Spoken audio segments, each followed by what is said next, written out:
Dans les années 50, on nous appelait les deux Fernand. Aujourd'hui, nous sommes tous les deux dans l'œuvre à temps plein au service du Seigneur Jésus-Christ. Le pasteur Fernand Petitclerc nous réserve un message basé sur sa longue expérience de la vie chrétienne. Mesdames, Messieurs, bienvenue à Toute la Bible en parle. Comment allez-vous? Appelez-nous pour nous dire comment vous allez. Il nous ferait vraiment plaisir d'entendre votre voix, en attendant de vous serrer la main, qui sait.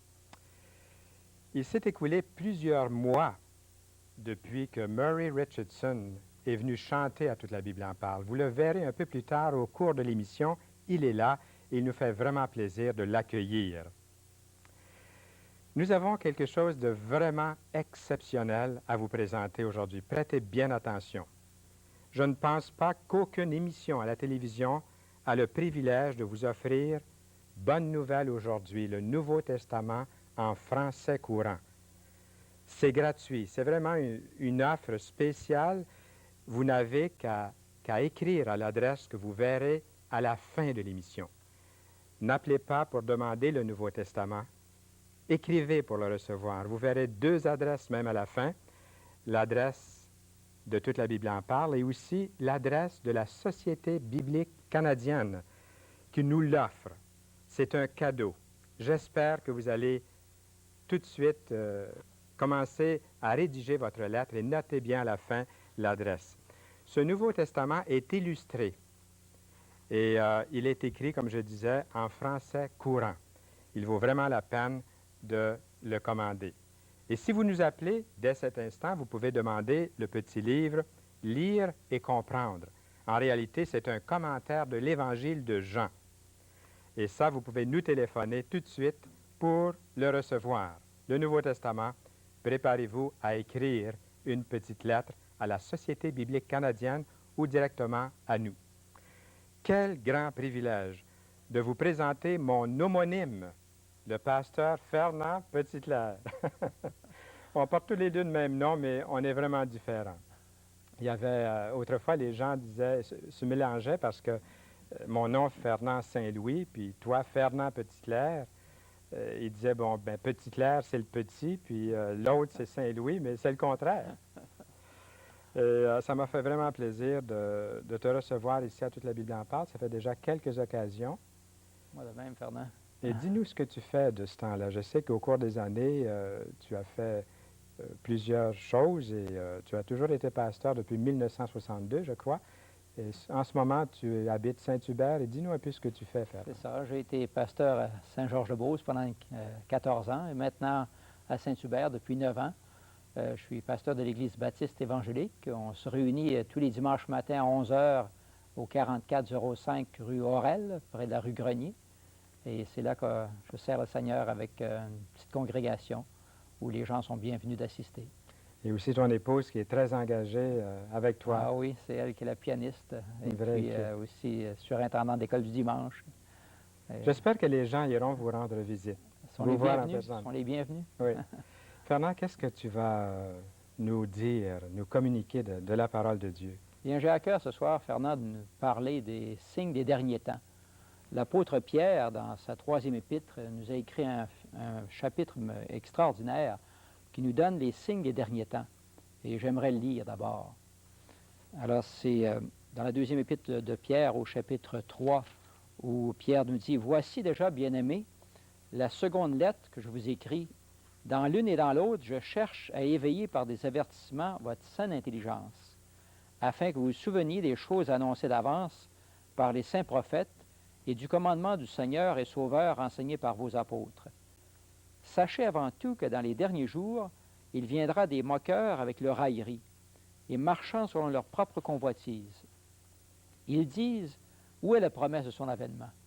Car depuis que les pères sont morts, tout demeure comme dès le commencement de la création.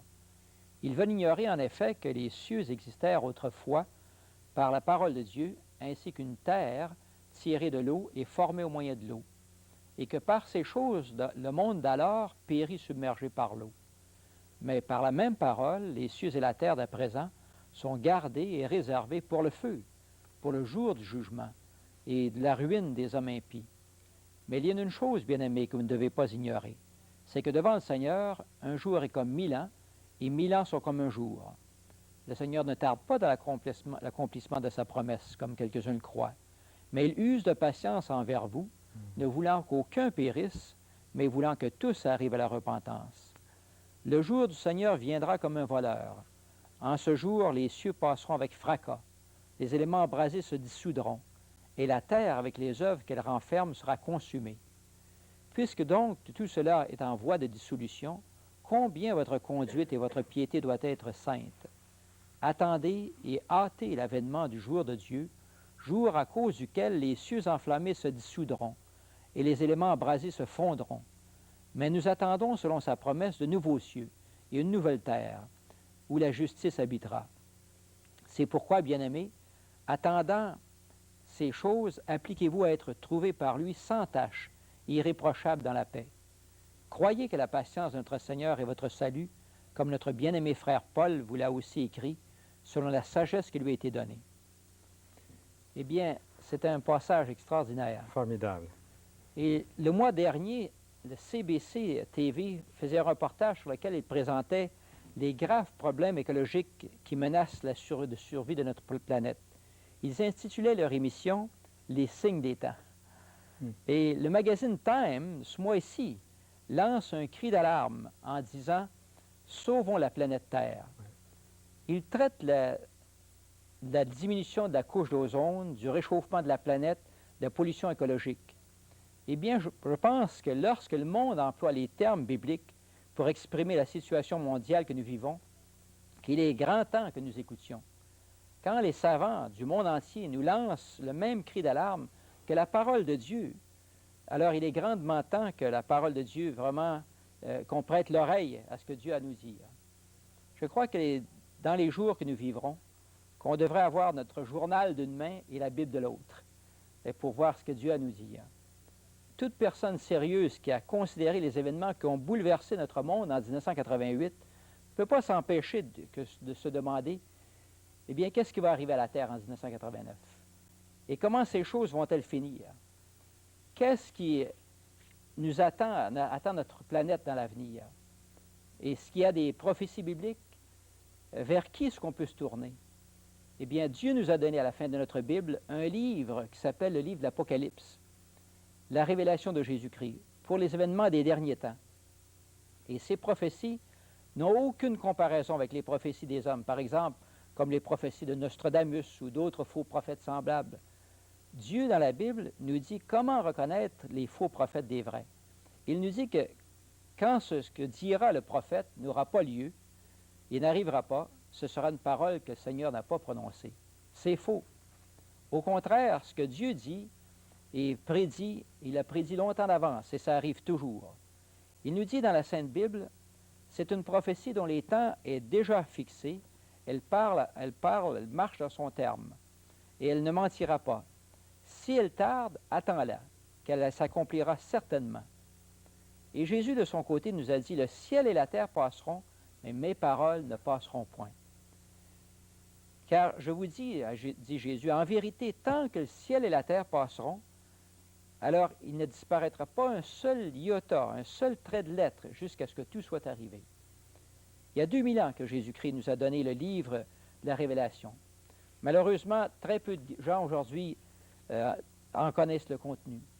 Au lieu de se donner la peine de déchiffrer, de savoir ce que Dieu a à nous dire concernant l'avenir de notre planète, beaucoup de gens vont consulter les devins, les astrologues et les diseurs de la bonne aventure, des choses qui sont une abomination aux yeux de Dieu, des choses que Dieu défend. Jésus nous a tout annoncé d'avance. Il nous met en garde des faux Christ, des faux prophètes. Quel est l'avenir de l'humanité? Et pour notre planète, qu'est-ce qui nous attend? Bien, la presse du 24 août dernier nous rapporte que plus de 6500 cas de violence conjugale au Québec en 1987. Et Dieu nous dit dans la Bible, dans l'Apocalypse, que les choses seront encore pires quand il enlèvera la paix de la terre. Les hommes s'égorgeront les uns les autres. Le journal de Montréal du 26 août rapportait que le Burundi en Afrique est toujours plongé dans la violence. Dans la fin de la semaine du 4 au 6-7 août, la tribu Hutsi a attaqué et massacré massacré 950 personnes, des milliers de blessés. Et 16 ans auparavant, ils avaient fait 200 000 morts par violente dans ce pays même. Jésus a encore prédit que dans les derniers temps, une nation s'élèvera contre une nation. Et Dieu nous a également dit, dans les derniers jours, il y aura des temps difficiles, car les hommes seront irreligieux. Ils aimeront le plaisir plus que Dieu. Nous voyons bien par l'accomplissement de ce signe, avec l'insistance qu'ont beaucoup de magasins, par exemple, à vouloir rester ouverts les dimanches, les sports du dimanche qui occupent une place plus importante que l'adoration de Dieu les dimanches. Et la presse du 2 juillet rapportait que l'homme a joué avec le climat. Il commence à le payer très cher. Il s'achemine vers un désastre aussi grave qu'une guerre nucléaire. 300 experts d'une quarantaine de pays étaient réunis à Toronto pour une conférence mondiale sur l'atmosphère en évolution, l'implication pour la sécurité du globe. Et ils se sont vite mis d'accord sur la gravité du danger qui menace la Terre entière. Plusieurs d'entre eux ont répété que s'ils ne voulaient pas sombrer dans une surenchère apocalyptique, le langage biblique. Les problèmes sont l'amincissement de la couche d'ozone, l'accélération de l'effet de serre, et cette couche subit des dommages irréparables aux émanations de gaz et de produits chimiques. On est protégé par une mince couche de rayons ultraviolets du soleil qui nous sert comme une couche d'ozone. C'est une forme d'oxygène qui se trouve encore à une très haute altitude et qui empêche la pénétration des rayons nocifs du soleil de venir jusqu'à la Terre. Sans cette protection, un bain de soleil serait mortel. Or, il y a 10 ans, les savants ont découvert qu'il y a un trou dans la couche d'ozone au-dessus de l'Arctique. Et maintenant, on vient de découvrir un autre trou dans l'Antarctique. La couche d'ozone est plus mince, les rayons du soleil nous frappent davantage et ça provoque des cancers de la peau. Et maintenant, on a 50 000 cas de cancer de la peau en Amérique chaque année. Aussi, le climat se réchauffe. On prédit beaucoup pire pour les prochaines 10 années. Nos récoltes en seront affectées. On pourra perdre jusqu'à peut-être 1/5 de nos récoltes de blé pour l'avenir. Le plancton, qui est la nourriture principale des poissons des océans, est menacé de disparaître. On dit qu'à cette conférence, on a peut-être sauvé le monde. Eh bien, la parole de Dieu nous dit que durant la grande tribulation qui viendra sur la terre à cause du péché, que le soleil brûlera les hommes. Mais malheureusement, ils ne se repentiront pas plus. Le 3 septembre dernier, les nouvelles rapportaient qu'un tiers des logements des États-Unis sont contaminés par le radon, un gaz radioactif incolore, inodore, qui sort du sol et qui s'infiltre dans les sous-sols des maisons. Le radon serait responsable de plus de 20 000 morts par an aux États-Unis. Le gouvernement américain recommande aux gens de faire tester leur maison pour le radon. Dans certaines maisons, on dit que la concentration de gaz est assez forte que ça équivaut à fumer 7 paquets de cigarettes par jour. Le radon se retrouve aussi à Winnipeg. Jésus nous a prévenus qu'avant la fin du monde, qu'il y aurait des pestes dans différents lieux. Une autre de ces pestes est certainement le sida. En septembre 1987, on avait déjà 377 cas de sida au Québec. La maladie du sida découverte il y a que 6 ans, en provenance de l'Afrique et parmi les homosexuels. Et qu'est-ce que notre population mondiale d'ici 10 ans ou 20 ans sera si on ne trouve pas de remède à cette maladie fatale? On dit qu'à San Francisco, en Californie, où la population est à 4 millions, 75% sont homosexuels. C'est un centre de drogue. Il y a là 3000 cas de sida et plusieurs sont en train de mourir de la maladie. Le sida est une plaie du 20e siècle. Eh bien, dans la nuit du 24 août dernier, la population de Saint-Basile-le-Grand a été évacuée d'urgence à cause de l'incendie de l'entrepôt de BPC qui laissait échapper une grosse nuée de fumée noire toxique. Et la Bible nous parle justement encore que le Seigneur va amplifier ces choses lorsqu'il va ouvrir lui-même le puits de l'abîme pour laisser lui-même échapper une fumée qui va obscurcir le soleil et l'air qu'on respire. on voit justement que dans la parole du Seigneur, des signes qui nous sont donnés. J'aimerais avoir le temps de pouvoir toutes les mentionner ce soir. Malheureusement, le temps passe tellement vite que je dois en laisser tomber. Il faudra avoir une demi-heure plutôt pour l'émission. Eh bien, Dieu nous dit dans sa parole que ce sont des jugements qui déversent sur sa parole à cause de l'incrédulité des hommes. Mais Jésus-Christ, dans son amour et sa miséricorde, est venu mourir sur la croix pour nous sauver, nous donner une vie abondante. On s'en va vers l'extinction de la planète Terre. Jésus nous l'a révélé, nous a dit que cette terre va disparaître, mais il nous a dit aussi d'attendre une nouvelle terre qu'il va créer, où la justice va habiter. Mais la Bible nous déclare que l'homme doit mourir à cause du péché. Et après la mort, quoi? Après la mort vient la résurrection pour tous les jugements, et pour tous, mais après ça, le jugement. Vous avez présentement le choix entre deux destinées pour l'éternité, le ciel ou l'enfer. Et n'allez pas essayer de vous convaincre que l'enfer n'existe pas. Jésus nous a d'avance annoncé les signes de la fin des temps. Et nous commençons déjà à voir s'accomplir sous nos yeux ces signes-là. Et lui aussi nous a confirmé aussi clairement qu'un lieu de châtiment existe pour les rebelles. Eh bien, qui entrera au ciel? La Bible nous dit que rien de souillé pourra entrer au ciel. Ni personne qui se livre à l'abomination, ni au mensonge. Il n'entrera que ceux qui sont écrits dans le livre de vie de l'agneau de Jésus. Les impurs, les trompeurs, les débauchés, les meurtriers, les idolâtres, et quiconque aime et pratique le mensonge seront laissés dehors. Mais vous demandez, mais qu'est-ce qu'il faut faire pour avoir son nom écrit dans les livres de vie de Jésus? Bien, il vous faut d'abord regretter d'avoir offensé Dieu par vos péchés, vos transgressions de sa loi. Il faut que vous demandiez pardon à Dieu et que vous reconnaissiez que Jésus-Christ est mort sur la croix pour vous laver de tout péché et qu'il est ressuscité pour vous justifier. Il est prêt à vous accepter si vous venez à lui tel que vous êtes. Si par la foi vous venez à Jésus maintenant, repentant, il fera de vous une nouvelle créature et vous pourrez entrer par la porte au ciel et vivre éternellement sur la nouvelle terre avec ce si merveilleux Sauveur. Voulez-vous venir à Jésus maintenant? Ce sera la plus merveilleuse décision de votre vie. Acceptez-le donc comme votre Seigneur et de votre vie maintenant. Merci beaucoup, le pasteur Fernand Petitclerc, un de mes bons amis, de mes grands amis. Et toi, Fernand, tu as dû toujours être chrétien. Non, non, ce n'était pas le cas, Fernand. J'ai accepté le Seigneur comme mon sauveur à l'âge de 16 ans. C'est ça, il faut accepter le Seigneur un jour dans sa vie. Il y a eu un tournant dans la vie de Fernand, dans la mienne aussi. Et ta vie a été transformée par la puissance de Jésus-Christ. Nous allons revenir à la fin de l'émission pour le mot de la fin, justement. Alors, ne quitte pas, Fernand. Nous ne quittons pas non plus. Nous avons des choses vraiment formidables à vous transmettre. Si vous avez syntonisé pendant l'émission, nous disions au début que nous avons une offre vraiment exceptionnelle à vous offrir. Et c'est le Nouveau Testament en français courant, intitulé « Bonne nouvelle aujourd'hui ». Vous ne savez pas à quel point je suis heureux de vous présenter le Nouveau Testament. C'est un cadeau de la Société biblique canadienne.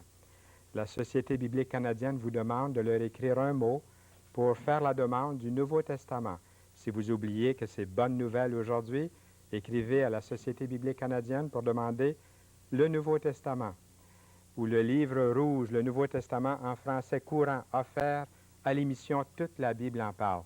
Je ne crois pas qu'il existe une autre émission évangélique ou même une autre émission à la télévision où nous pouvons avoir un Nouveau Testament comme celui-ci. Il est illustré en plus et je vous encourage à le demander. Mais il y a plus que le demander.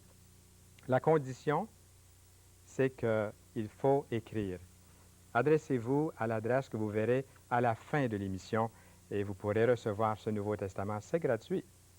Ce que vous pouvez recevoir tout de suite pendant que je vous parle, il s'agit de composer le numéro que vous voyez au bas de l'écran qui défile continuellement et demander le livre qui est là, un petit livre rose, « Lire et comprendre », que vous avez vu à un moment donné à l'écran, qui est un commentaire de l'Évangile de Jean.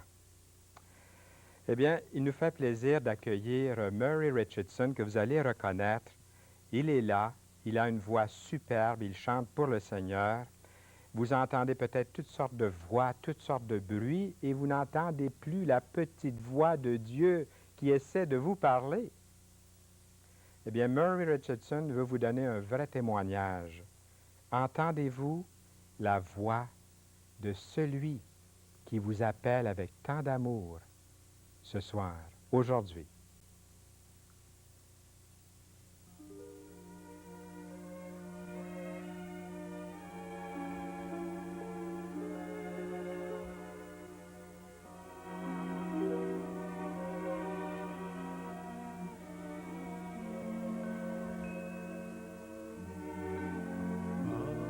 Entends-tu Jésus t'appelle? Viens au pécheur, il t'attend. À cette voix si fidèle, tu résistes trop longtemps. Laisse entrer le roi de gloire. Ouvre ton cœur à Jésus. Laisse entrer le roi de gloire. Hâte-toi, ne tarde plus.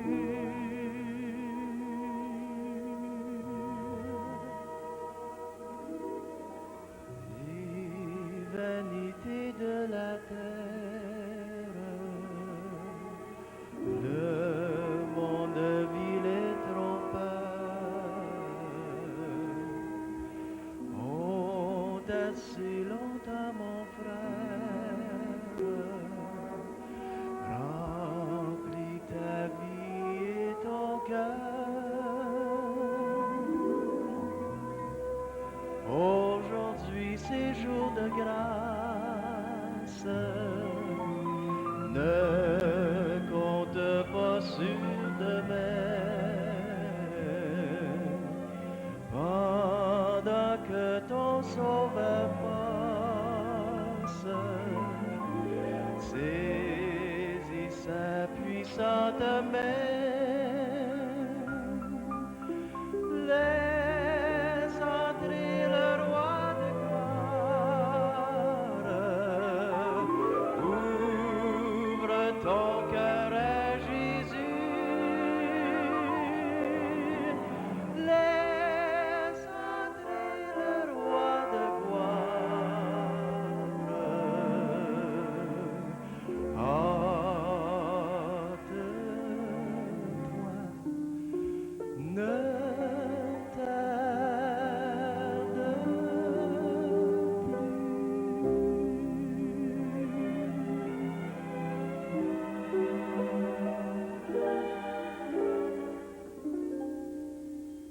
Hâte-toi, ne tarde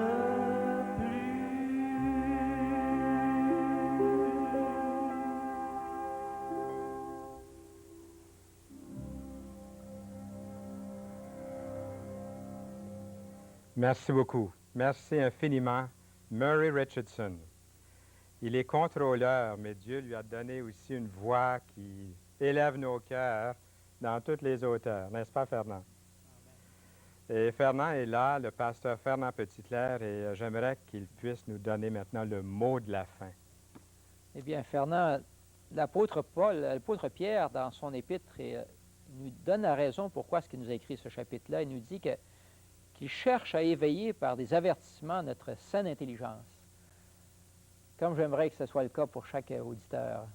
On a été ébranlé au Québec au mois de novembre dernier par un tremblement de terre. Rien, en réalité, comme il est arrivé en Arménie, par exemple, malheureusement. Mais toutes ces choses-là devraient certainement nous pousser à chercher Dieu, devraient nous pousser à reconnaître des signes que Jésus nous a donnés, qu'il y aurait des tremblements de terre, des pestes, des famines et encore des bruits de guerre. Toutes ces choses devraient réveiller notre intelligence. Et c'est là mon plus grand désir, que ça pousse les gens à chercher Dieu, se tourner vers Jésus-Christ avant qu'il ne soit trop tard. Si quelqu'un voulait en cet instant recevoir le Seigneur Jésus-Christ comme son sauveur personnel, il n'a pas besoin d'attendre d'aller à l'Église ou de revêtir une ambiance spéciale. Il pourrait le faire tout de suite. Simplement ouvrir son cœur à Jésus-Christ, reconnaître que Jésus-Christ est mort sur la croix du Calvaire pour lui, pour expier ses péchés, et dire, Seigneur, maintenant, je veux vivre pour toi en retour. Je veux aussi suivre ta parole, la mettre en pratique.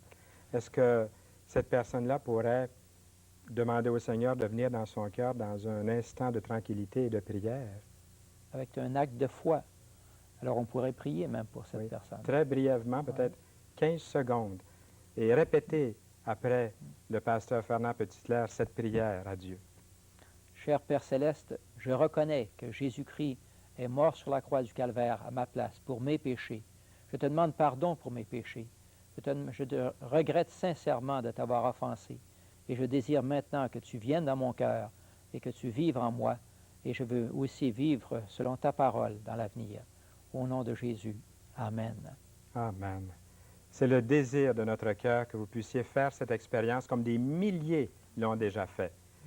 Même l'équipe de Toute la Bible en parle ne savait pas que j'allais annoncer le Nouveau Testament en français courant. C'était nouveau pour tout le monde. Tout le monde a été pris par surprise. Vous verrez l'adresse dans quelques instants, vous pouvez déjà commencer à le noter. Il y a aussi le petit livre « Lire et comprendre un commentaire de l'Évangile de Jean ».